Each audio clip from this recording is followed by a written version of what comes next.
Hello! Welcome once again to the Turd of Pleasure here in the Enchanted Kingdom of Hermione. I am your host, and I'm the Lord Chamberlain of the Enchanted Kingdom, Zip Gun. And we, the Empress and I, that is, went on a road trip, and I figured I'd document it. My favorite modern band, the Death Grips, played in Vancouver. And, of course, the second I found out, I inquired about tickets, only to discover that they had sold out in about 1 second, thanks to the miracle of bots. So I was kind of discouraged, and the Empress, in her absolute wonderful, generous spirit, moved heaven and earth to find us 2 tickets because she wanted to see them as well, and it gave us a great excuse to go on a holiday, which we did. And we went over, and we saw the Death Grips. They were really good. I really liked them. Their live show is different than their records. It was in a venue that I don't even remember the name of now. That was an absolute shithole with $11 beers and bouncers that looked like criminals. Although they did find me a chair. There were 2 of us out of 2,000 that actually were sitting down. Myself and a fellow who was needing a hip replacement, who was also from this part of the island. And he was about 45, and I'm 64. I was easily the oldest person at this show. So much so that when I was able to stand, because I can't stand for too long, I had a rail to hold on to right behind the mixing board, and I was having a good time. And a bunch of young people came up to me at the end of the show and went, "Wow, you rock for an old man," which, yeah, okay, I guess I am an old man. Oh, well, young at heart. Anyways, we also, of course, and after this, the next night, we went to Lund, BC, look it up on your Google Maps, where my dear friend Tom Holliston, he formerly of No Means No, and the leader, grand poobah, if you will, of the Show Business Giants, a band I have played in for many, many years. He had a little house concert with some of his friends and neighbors, and we went up to visit, and we had a real good time. Saw some folks from the No Means No podcast who I'd never met before. Visited John Wright, former drummer of No Means No and currently known as Dead Bob, whose new record you want to hear. If you like No Means No, you're going to like this record. But the gist of this particular video will be, of course, the fact that on our way from here to there and back again, we hit a whole lot of thrift stores. You betcha! And I came away with some pretty cool stuff. I forgot the one thing. I'll go grab it. So I'm going to go through, I'm going to divide things into 3 categories, like I do in my collection here. Pop, classical, and world, as we would call it. Since I know most of you don't really care that much about classical, I'll go through this pretty quick. But the stuff I find, I mean, this Atma label from Quebec that I don't usually do much with, but they have Saint Colombe, who's a French composer that nobody really knows a lot about, doing music for 2 bass viols. I am a sucker for this stuff. Really like it. Hummel Piano Concertos by Stephen Bishop. Very solid. Guidon Kramer. Yes, I don't know what this cover is supposed to represent, but Guidon Kramer, who is a great Latvian violinist, did a very controversial version of Beethoven's Violin Concerto years ago, where he added a cadenza written by none other than Alfred Schnittke, of all people. This is a compilation of Baltic composers. Arvo Pärt is on it, and he's the only one I've heard of. A couple of Lithuanians, a couple of Estonians. I didn't even know about this one. Kronos Quartet, sure, we all know them. Doing Morton Feldman. And now, I haven't heard any of these because I just got home. I know what I said before. I try to listen to them, but this is going to take a while. I found a very interesting Adrian Ruiz, a Genesis label from, where are they from? States somewhere. Neat little label. They're one of these little labels. They put out low-budget CDs, often like with small ensembles, single people. They fill a lot of repertoire gaps. I found an Astor Piazzolla Concerto for Bandoneon on Harmonia Mundi France, not by Astor Piazzolla. So they're treating it like classical music. That should be good. Kaleidoscope by Marc-Andre Hamelin. It's on Hyperion, great label. He is a French-Canadian pianist of the absolute first water. He does very difficult stuff. This is a bunch of miniatures, including a couple of things that he wrote as sort of homage / pastiche. And everything I've heard by this guy is great. He's done Ives. He's done some really hard stuff. Here we go. Vanguard, a label that used to be fantastic, doing the music of Henry Purcell, done by none other than Alfred Deller, the great countertenor, who I don't think sings on this because he was old by this point, but it's his ensemble. Erato, I love Erato, trios and sonatas, violoncello. Don't have any of this stuff. This is apparently the soundtrack to a movie. I didn't know that, but there you go. I don't care. It's a really good CD. I normally don't buy Naxos for any amount of money, but when it's Rotavara, Rotavara is I would say he's the most visible Finnish contemporary composer. And I got these at a bunch of different places. I'll go over this later. Most of these came from, let me think now. Well, 19 of them came from the Salvation Army on 13th in Vancouver. A few of them came from Value Village in Courtenay, which is the only Value Village I'll set foot in because it's the only one I've ever found anything worthwhile. Now, having said that, they're fucking expensive, and they're unbelievably obnoxious. Cecilia Bartoli, not really the biggest opera fan myself, but I really like her singing, and this has some Alessandro Scarlatti on it, and it's opera proibita, opera that was sort of prohibited back in the day by the Pope. Who knew? Haven't heard it yet. This we did hear. The Goldberg Variations for accordion. Whoops, got it upside down. On Winter and Winter. Winter and Winter is a great label. Unbelievable attention to detail on the presentation. The nerd in me doesn't like the CDs on this side instead of this side. What can I say? I'm ADD. This is very pleasant. I got another one, and I don't know if it's by this guy or not. Where is it now? That's Eric Satie performed on the accordion, and it too. Of course, you can save the accordion jokes because I've heard them all. Oh, there. No, not the same guy. Okay, Winter and Winter also put that out, so it seems that they are fans of the accordion, and good for them. Then we have Giuseppe Tartini. Note the fucking stickers. These guys, Value Village is just annoying because of this. These are a bitch to get off. And yeah, C.P.E. Bach doing the symphonies for strings. I didn't check to see if I already had this, but I thought I'd buy it anyway. And if I do, I'll just find somebody else to give it to. I will buy anything on Loiselier by Christopher Hogwood. And this is Concerto for Flute, Flute and Orchestra, Flute, Harp and Orchestra, Bassoon and Orchestra. And I'm pretty sure I don't have this. It doesn't look familiar. So I love these.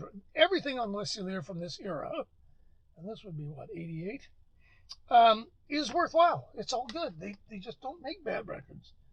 And finally, a piano record of Bela Bartok's music from a Hungarian pianist and a Hungarian label. What's not to like? I mean, really. But the accordion record and a couple of others here came from Red Cat Records in Vancouver, which is probably the best sort of independent record store in Vancouver if you're looking for anything new. They have an excellent used section, and it never hurts to have a buddy who works at the record store. And in my case, that buddy is my dear friend Ford Peer, with whom I never get to see enough of. Every time we get together, we bore our wives stiff talking music at 15 miles a minute. And we have a lot of similar interests. The man has exquisite taste. And while I was rummaging through the bins at Red Cat, he just sort of came up and plop this pile of stuff right beside me, just so I'd notice it. And it had an elastic band around it that said, "Not video, some are audio only," which it was written with you could almost see the frustration in this note because they didn't really know what the fuck to do with this stuff. Apparently a guy that had worked at Sakura's, which was Vancouver's legendary, fantastic classical record store, which has sadly gone the way of the dodo, really sadly. I mean, apparently he worked at this store for a while, and he traded this stuff in. Now, what is it, you say? Well, what it is one of my favorite avant-garde classical composers. What's going on here? Stop that. Yanis Xenakis. And Yanis Xenakis was a Greek fellow who fought in the Greek Civil War on the side of the nasty communists, and for his trouble received a death sentence from the fascist Greek government that won the war, largely with the help of the British and Americans. And so he escaped to France, where he was a mathematician and an architect. And he took up music composition. And these are, and as you will know if you follow this channel, I love surround sound. Love it. Love it. Quadraphonic, yeah. And there are 6 DVDs of Yanis Xenakis. 2 of them are of his electronic music. There is Kranerg, which I already have on CD, but this will be better because it's in surround. The complete string quartets, works with piano, and a couple of other pieces. Not to go too long with these, I've only just barely listened to one of them just to make sure I could get them to work on the old PS3, which is how I listen to my surround stuff, and it worked great. But these are going to take me a long time to get through because this stuff, some of it is pretty long-winded, a lot of it is very sort of theoretical. And I've got Helmut Lachenmann was thrown in for free. I don't even know who he is, but you know what? I'll give this a try.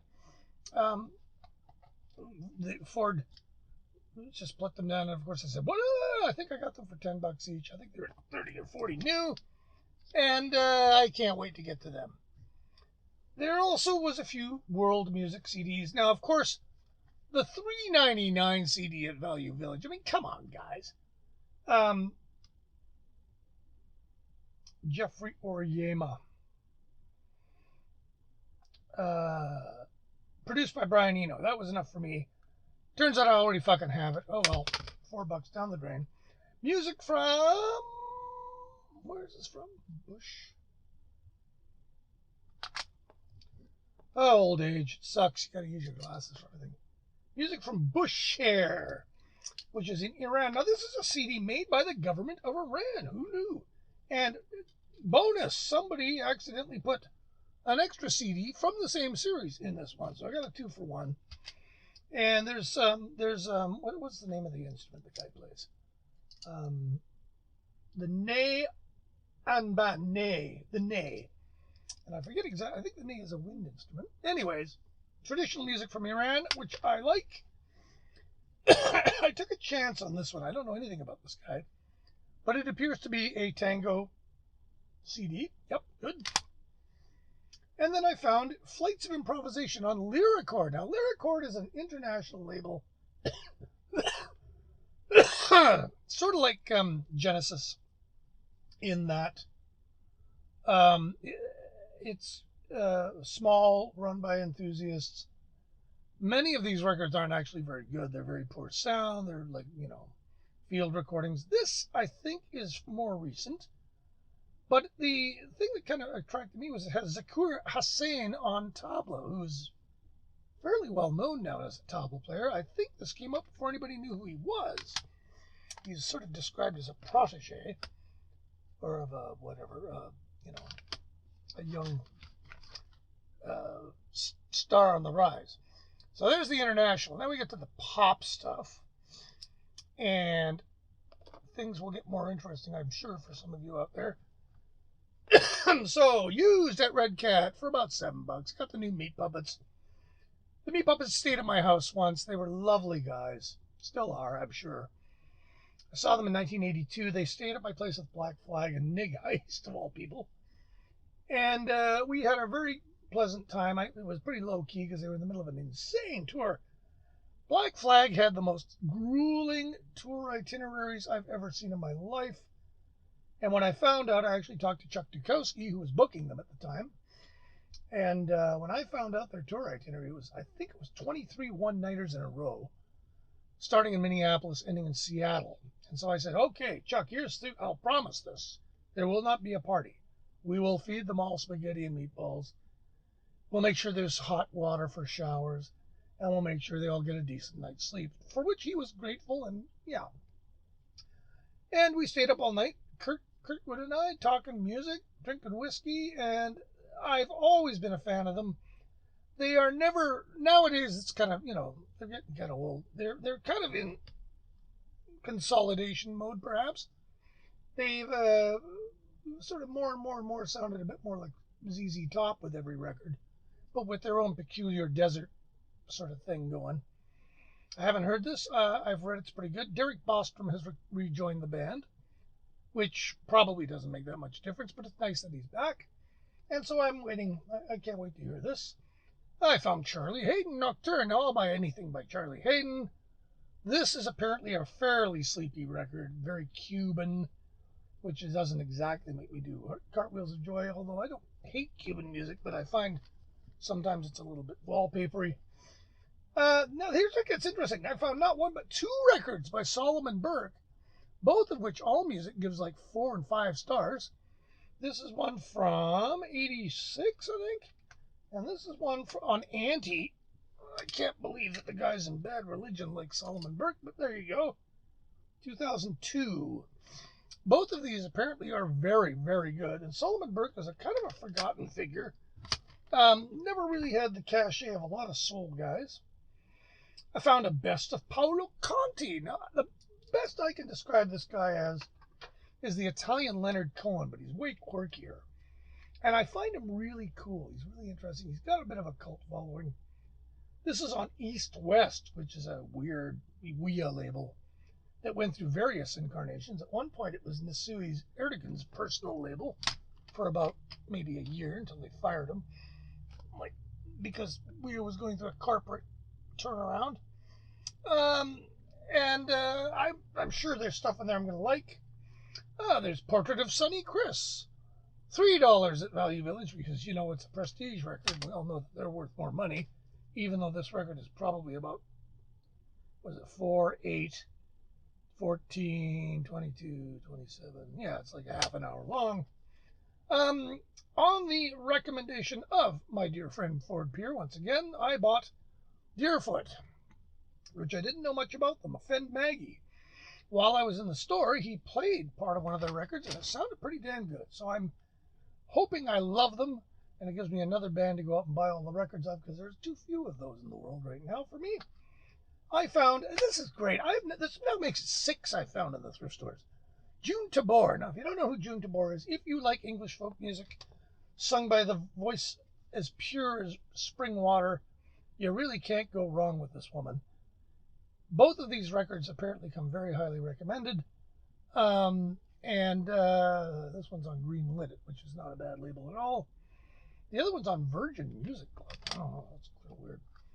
And what else do we have? Now, okay, and then we have, this is a record by an Ethiopian nun. She has a record in the Ethiopiques series, which I would highly recommend.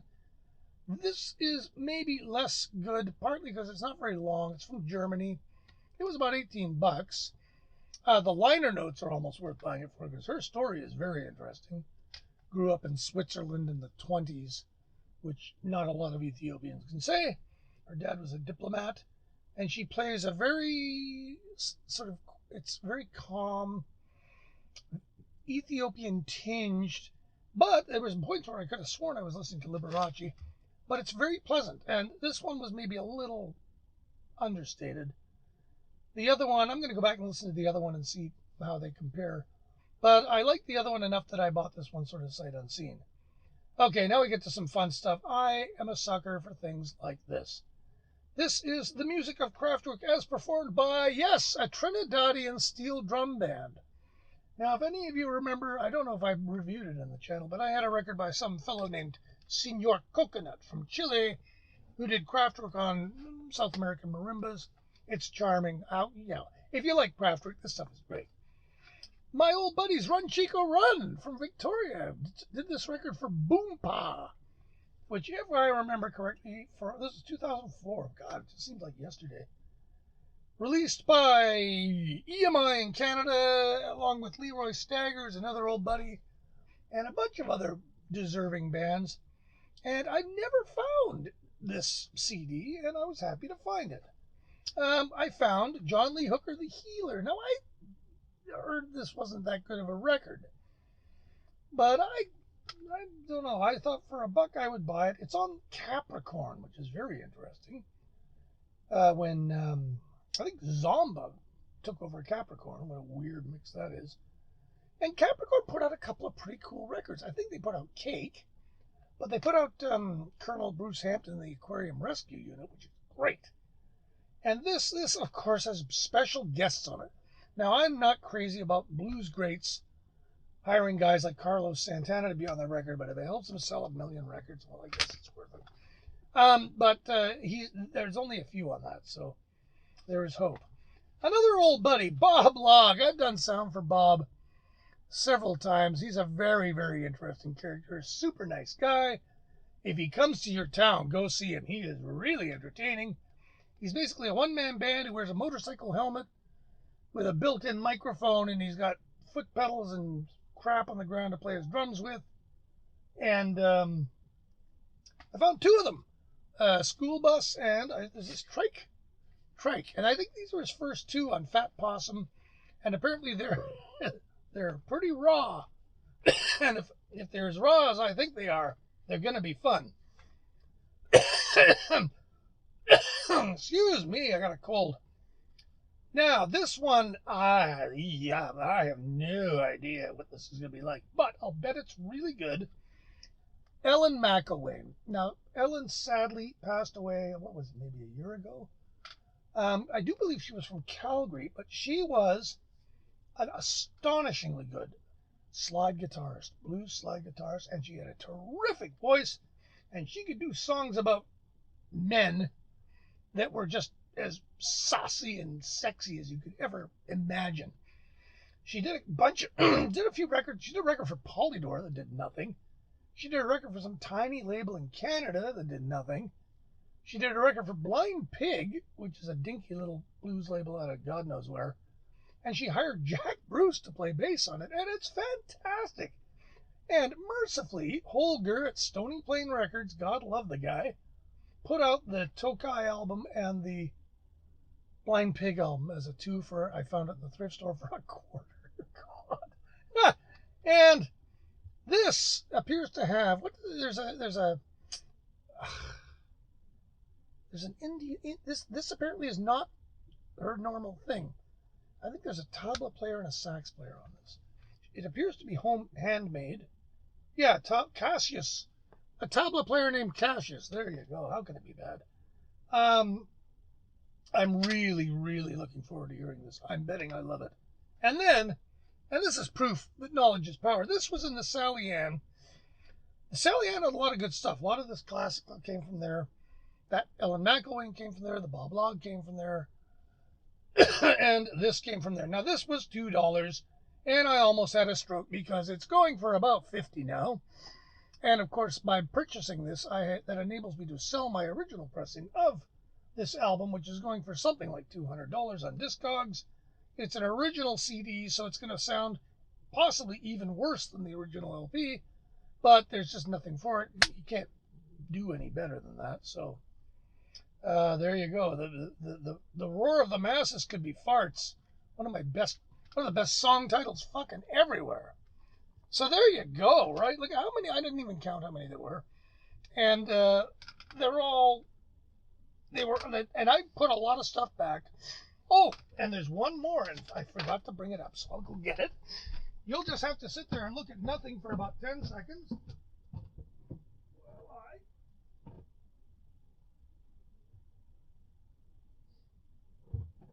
Now, this, and of course, those of you who know this channel know that I like vinyl, but I don't live for vinyl.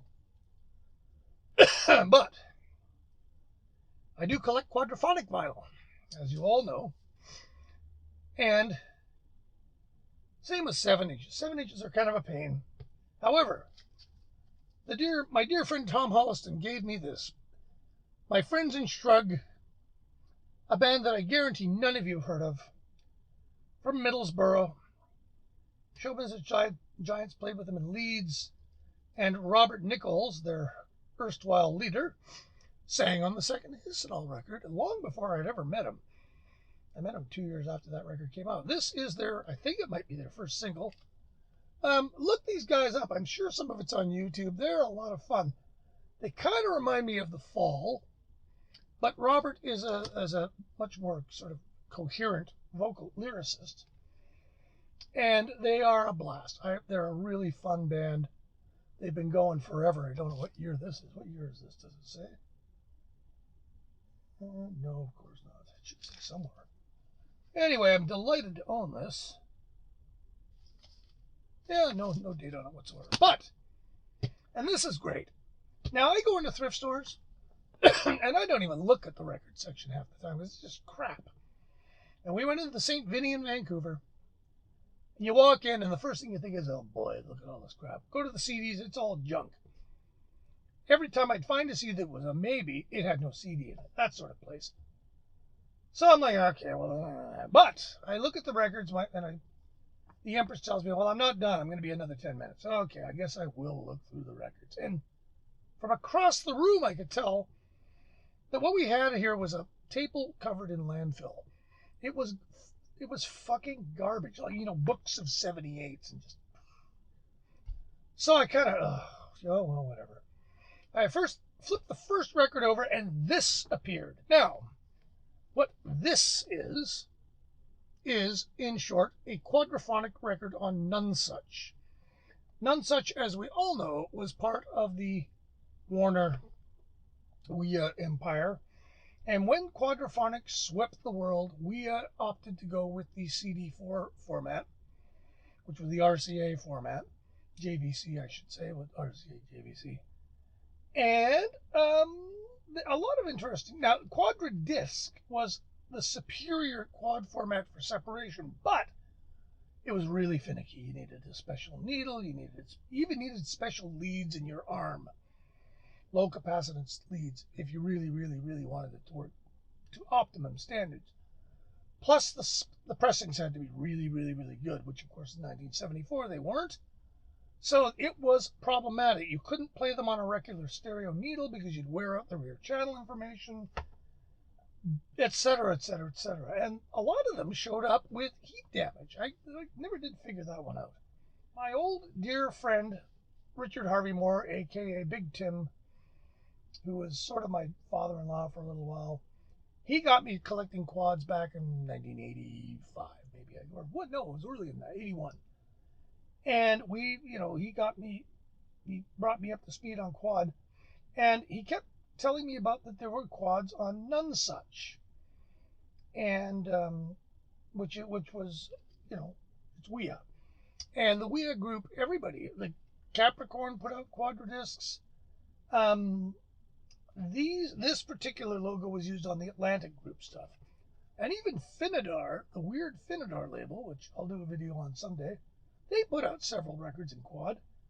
But Tim and I, and this is 40 years ago, we had never, ever, ever, ever seen a Nonesuch quad record until this weekend. Needless to say, it comes with all the inserts. It comes with the fantastic, boy, I love this, Quadraphonic Explained to idiots like you. Yeah! It's in perfect condition, which is good because if it wasn't, it probably would have crappy quad. And it comes with the lyric sheet. Now, I don't even really know what this is. Orazio Vecchi. I am willing to bet that in my ridiculously large collection, I don't have anything by Orazio Vecchi. It's a madrigal comedy. Be that as it may, I can't wait to play this through CD4 set thing. This, of course, was $2. It also had a price tag in the corner for $4.99 from, of course, the long-lamented Sakura's Records. I almost had a stroke when I saw this. Needless to say, every single other record in this record store was garbage. Nobody would want it. But there you go. Sometimes you got to look, even though you go, it's gonna be crap. So there you go. The hunting for records is like it. Sometimes you go fishing and you catch one fish, but it's a good fish. Sometimes you go mushroom picking, you find one patch. But there you go. So I don't know. I don't know how many. I'm not sure how many CDs. I didn't count, but it's at least 30. I think I blew about $200. I got off late. Normally, God, in the old days, I'd walk into Sakura's and in half an hour I was $300 poorer. So I guess in that regard, it's good that they're gone. But yeah, got off pretty good. Where I'm going to put it all, I haven't got a fucking clue. But we're working on that because, as you can see, we have reached critical mass here some time ago. In addition, the other thing is that Red Cat Records is owned by an old friend of mine, Dave Gowans, who was in an absolutely fantastic band that many of you may not have heard of called the Buttless Chaps. And they made how many records did they make? About 6 or 7? But I was privileged to be able to produce this one, which I think is their 3rd, in the old sea of shit. They were from Vancouver, so they had to come over like every weekend to record, which was kind of costly, but it was still probably the cheapest record they ever made. And I even got to play a little bit on this just because some of the bass sounded too much like a keyboard, and I convinced them that maybe wasn't the greatest idea. This is easily in the top 2 or 3 records I've ever produced in terms of quality and in terms of the fact that I got a chance to kind of do my job as a producer. Normally I don't really produce much. I just try to capture. But these guys were good. I've played many a gig with them. When I played with David P. Smith and Dad's Juice, we toured with them. We were the only tour, I'm sure, on the continent where each band had a euphonium player. And really, really nice guys. And Dave was nice enough. He says, I got a whole bin of these in the back. So he gave me, I think, 10 of them. And I'm going to give these away to worthy people who have good taste in music. And it was very, very nice I hadn't seen Dave in a long time. And there you go. So that was a very fruitful visit. So there you have it. There you go. The run to Lund, the Death Grips road trip, whatever you want to call it. Come back with some cool stuff. And there you go. So thanks for watching. And hit the notifications, hit the subscribe, do all that stuff that they ask you to do on YouTube. I barely understand what it all does. But it's great talking to everybody. I get lots of feedback, which is cool. And one of my friends said, it's just like hanging out talking records with you, which is kind of the point. So yeah, thanks for watching. Take care of each other. Be a nice person. It's easier than being an asshole. And, people won't punch you in the face. So, yeah, I will talk to you later. And take care. Take care. Bye.